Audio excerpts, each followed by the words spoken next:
Algunas personas cometen crímenes y pasan el resto de su vida tratando de explicar el porqué, mientras otros simplemente lo hacen por un goce personal, un disfrute por el sadismo, la violencia y el control, al punto que sienten cero empatía por los demás, llegando a ver a las personas como simples objetos con los cuales permitirse experimentar, jugar y gozar. El caso que exploraremos hoy dejará al descubierto que existe la maldad, que existen criminales sin arrepentimiento ni remordimiento, y que incluso si tuvieran la oportunidad, volverían a hacerlo sin dudarlo. Hay criminales que cruzaron la línea y otros que nunca vivieron dentro de una, como es el caso de Jamie Osuna. Bakersfield es uno de los lugares con mayor número de crímenes en todo Estados Unidos, llegando a entrar al top 10 de homicidios per cápita en el año 2020, y sería justo esta la cuna, donde Jamie Osuna no solo nacería, sino que se desarrollaría hasta convertirse en el hombre de las 1000 caras. Sus padres, Michelle y Curtis, tenían 19 y 21 años de edad respectivamente cuando Jamie llegó al mundo el 7 de marzo de 1988. Desafortunadamente,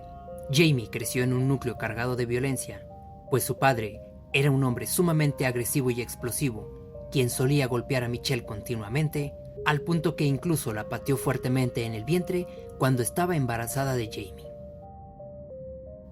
Dado el temperamento y agresividad de Curtis, Michelle decidiría divorciarse de él, tan solo para un mes después juntarse con otro hombre de nombre Jeff. Jeff, al igual que Curtis, era un padre agresivo, pero este descargaba su ira únicamente contra Jamie, pues a este no le permitía comer a menos que lo hiciera en el piso como un perro. Más adelante, cerca de su tercer cumpleaños, Jamie, acorde a declaraciones de su madre, sería arrojado por Jeff de un auto en movimiento tan solo porque estaba harto de escucharlo llorar.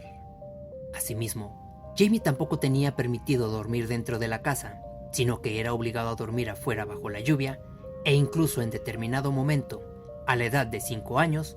fue atado de un árbol donde sería golpeado a manera de castigo, lo que haría que Jeff fuera arrestado, aunque quedaría en libertad poco tiempo después. Después de 12 años de agresiones, violencia, golpes y abusos, a Jamie finalmente se le permitió irse a vivir con su abuela materna. No obstante, y para este momento, no solo habían fracturado la totalidad de la vida de Jamie, sino que sin saberlo, habían criado a un niño que cada vez se desconectaba más emocionalmente y pasaba a tener un disfrute, un gozo y una fascinación por el sufrimiento ajeno que más temprano que tarde saldría a relucir. Pues bien, a la edad de 15 años, Jamie sería arrestado por primera vez después de haber apuñalado a otro chico, lo que lo llevó a una correccional para menores, situación por la que su madre finalmente se divorciaría de Jeff, quien perdería la vida 4 años después debido a un ataque al corazón. Jamie pasaría un par de años en la correccional y 1 año en prisión formal, hasta que en septiembre del 2007 sería liberado bajo libertad condicional, la cual solo duraría poco más de 1 año, pues para este punto, Jamie había pasado a formar parte de pandillas, mismas que se las pasaban en fiestas, y sería justo en una de estas, cuando un familiar del cumpleañero le indicó a Jamie acercarse y amenazar a un chico que estaba bailando con su tía, por lo que éste tomó un cuchillo y se dirigió a este chico. Aquel joven, lejos de intimidarse, tomó una postura de burla, pese a que Jamie había colocado el cuchillo en su cuello e incluso lo retó a apuñalarlo, por lo que Jamie lo hirió fuertemente sin dudarlo, evento que en diciembre del 2008 lo llevaría nuevamente a prisión. Durante su estadía en la cárcel, Jamie se habría estado mandando cartas con la tía del cumpleañero, a quien llamaron Jane, para proteger su identidad. Jane señalaría que en un principio, durante las cartas que se enviaban, Jamie se mostró como un hombre coqueto, respetuoso, una persona dulce y una figura de protección, hasta que en noviembre del 2009, Jamie salió de prisión, luciendo completamente diferente, y aunque a Jane le emocionó la idea de pasar una noche con él, mencionó no considerar que esto pudiera escalar a más. No obstante, Aquella noche fue suficiente para que a sus 39 años, Jane quedara embarazada de Jamie, lo que más adelante los llevaría a formar una relación que desembocó en un matrimonio en febrero del 2010.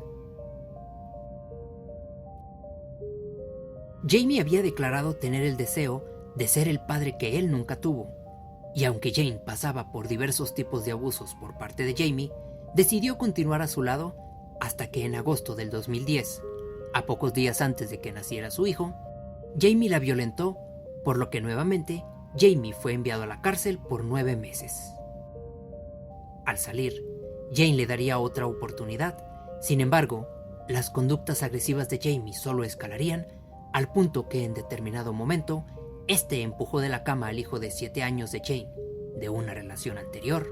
y la miró fijamente a los ojos, acto por el cual Jane decidió tomar un cuchillo y amenazarlo, retándolo que si quería una respuesta, la buscara en ella. Jane también declararía que esta acción lo dejaría perplejo, pues el horror en los ojos de Jamie era tan visible que éste simplemente decidió llamar a su abuela y pedirle que pasara a recogerlo. A los pocos días, cuando Jamie intentó regresar con ella, Jane llamó a la policía, por lo que una vez más fue arrestado. Más adelante, tras quedar en libertad, volvería a ser arrestado por cargos relacionados a sustancias ilícitas y puesto nuevamente en libertad el 31 de octubre del 2011, lo que sería la última vez que a Jamie se le permitiría quedar libre, pues este llevaría a cabo un acto completamente hórrido y atroz. El 8 de noviembre del 2011, Jane llamaría al 911 indicándoles que temía por su seguridad, pues Jamie le había marcado e insultado, indicándole que viera las noticias, señalando que había asesinado a una mujer en el motel El Morocco. No obstante, no había ningún reporte al respecto de este, por lo que no se procedió a nada hasta que 5 días después, la noticia sobre un aterrador asesinato en dicho hotel había emergido y movilizado a los oficiales, quienes habían iniciado una investigación para dar con el responsable. La víctima sería una mujer de 37 años de edad, de nombre Ivette Peña, madre de 6 hijos, quien había estado pasando por tiempos difíciles, situación por la que había decidido irse a vivir a este motel, y quien había sido torturada, golpeada, asfixiada y apuñalada en diversas ocasiones. Un par de días después, y dado el reporte que se había hecho al 911 5 días antes del descubrimiento del cuerpo, los oficiales se dirigieron a casa de la abuela de Jamie, quien se mostraba más interesado por hablar de Jane que de responder las preguntas de los detectives. No obstante, estos decidieron jugar su juego, preguntándole por su esposa, quien a cada momento tocaba temas sobre cómo asesinar a una mujer,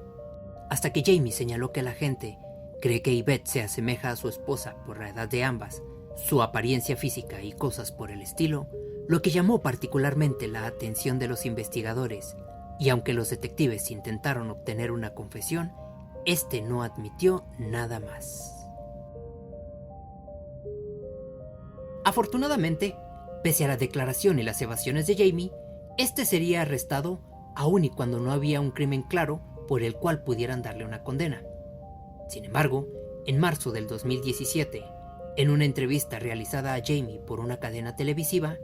este declaró que había estado tomando medicamentos psiquiátricos, que no había podido dormir y que se sentía desconectado mientras intentaba vivir una vida normal, pero que con Ivette simplemente vio una oportunidad y que decidió hacerlo de una forma sádica, premeditada y deliberada. También confesó que no sería la primera vez que mataba, pues cuando tenía 9 años asesinó a algunos animales e incluso colocó a un gato en el congelador en cierta ocasión que su madre salió al mercado y que 15 o 20 minutos después lo colocó en el horno. También mencionó que para él asesinar es una pasión más profunda que las drogas y el sexo y que lo volvería a hacer de tener la oportunidad. A Jamie se le daría una cadena perpetua debido al asesinato de Ivette, por lo que se le establecería en prisión formal. Durante su estancia, Jamie enviaría una serie de cartas a la fiscal de distrito, burlándose de ella, indicando que no se arrepentía de nada, que había disfrutado de asesinar a Ivette Peña e incluso haciendo alabanzas a Satanás, hasta que en el 2017 fue movido a otra prisión donde cometería el más atroz y hórrido de todos sus crímenes. Poco antes de este crimen, uno de los reclusos señaló que Jamie había estado dibujando pentagramas invertidos con su sangre, que se había estado cortando su boca, y al cuestionarle sobre por qué hacía eso, Jamie señaló que quería hacer más profunda y más marcada su sonrisa del Joker. Asimismo, este recluso mencionó que jamás le habían dado un compañero de celda a Jamie, pues estaban seguros de que tarde o temprano él asesinaría a alguien, e incluso los mismos oficiales señalaban que sería un grave error situarlo con alguien más, dado que en determinado momento Jamie de alguna manera logró escabullirse a la celda de otro interno, a quien apuñaló e hirió salvajemente en el rostro con una navaja de afeitar, lo que le ganó 67 puntos de suturas. No obstante, el verdadero terror lo descubrirían poco después de estos actos, cuando un recluso de nombre Luis Romero llegó a la misma prisión que alojaba a Jamie. Romero era proveniente de Guatemala y había sido encarcelado por haberle disparado y asesinado a una mujer de nombre Maggie Salinas, miembro de una pandilla rival a la pandilla de Romero, en el año 1992. Este asesinato le ganó a Romero 27 años de prisión, mismos en los que señaló haber encontrado a Dios y sentirse en paz consigo mismo. No obstante, Romero fue castigado por una disputa con un oficial, por lo que se le envió a manera de castigo a la prisión estatal de Corcoran. Romero habría llegado el día 7 de marzo del 2019 y por alguna razón que no queda clara, se le colocó en la misma celda que a Jamie. Sin embargo, bastarían menos de 24 horas para que Jamie actuara de manera hórrida, fría y sádica contra Romero, pues su cuerpo sería descubierto al día siguiente por un guardia en condiciones terribles. A Romero le habían abierto la boca de par en par, haciéndole una sonrisa como la del Joker, lo habían diseccionado por el pecho, torturado y decapitado, para posteriormente extirpar algunas partes de su cuerpo, mismas con las que Jamie se había hecho un collar, a la par de que había escrito con la sangre de Romero: "Soy el hombre de las 1000 caras". No obstante, por lejos lo más triste de todo esto era que Romero estaba a tan solo un par de semanas de finalmente poder reunirse con su familia después de 27 años. Jamás se entendió el verdadero motivo por el que habrían colocado a un reo que estaba por obtener su libertad y que no había mostrado comportamientos agresivos de ningún tipo, con una persona como Jamie, quien claramente actuaba de manera violenta cuando tenía la oportunidad y quien era visto por todos como un hombre que no dudaría en quitarle la vida a quien fuera. Por otro lado, el reo al que se entrevistó señaló que ellos argumentaban que Romero posiblemente había sido colocado en esa celda para encargarse de Jamie, lo que tampoco tendría mucho sentido considerando que Romero estaba por obtener su libertad. Lo que era un hecho es que la familia de Romero quedó devastada ante esta noticia, lo que empeoraría cuando se declaró que Jamie no podría afrontar un juicio al no ser apto para este, pues acorde al diagnóstico psiquiátrico, Jamie presentaba un trastorno de la personalidad límite, característico de personas impulsivas, inestables y con actitudes amenazantes, un trastorno de la personalidad antisocial, presente en personas que van en contra de las normas sociales, con ausencia de remordimiento por sus acciones, trastorno de estrés postraumático, probablemente causado por los numerosos abusos que recibió durante su infancia, e incluso se le catalogó dentro del espectro de la esquizofrenia en un rango atípico o desconocido. Al día de hoy, es probable que Jamie continúe con su tratamiento psiquiátrico, evaluando su mejoría clínica para poder enfrentar un juicio por el caso de Romero. Sin embargo, las posibilidades de que éste sea apto para ello también son casi inexistentes. Como dato curioso, el reo que fue entrevistado por la cadena televisiva señaló que cuando se le preguntó a Jamie el por qué le había quitado la vida a Romero de una manera tan atroz, Este simplemente se limitó a decir que lo hizo para que le dieran la pena de muerte, pues una persona como él no debía de estar en este mundo. Si te interesa conocer más al respecto de este caso, la KGT News tiene diversas entrevistas realizadas, tanto al reo que conoció a Jamie, como a la ex esposa, a la madre e incluso al mismo Jamie. De la misma manera, los invito a unirse a este canal que continúa creciendo, pues estaré subiendo más casos interesantes y los exhorto a dejar su like y un comentario al respecto de este crimen.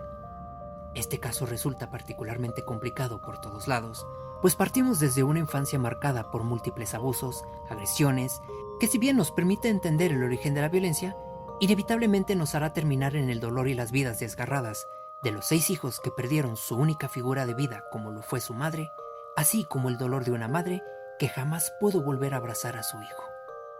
Yo soy Franco y les deseo una excelente noche.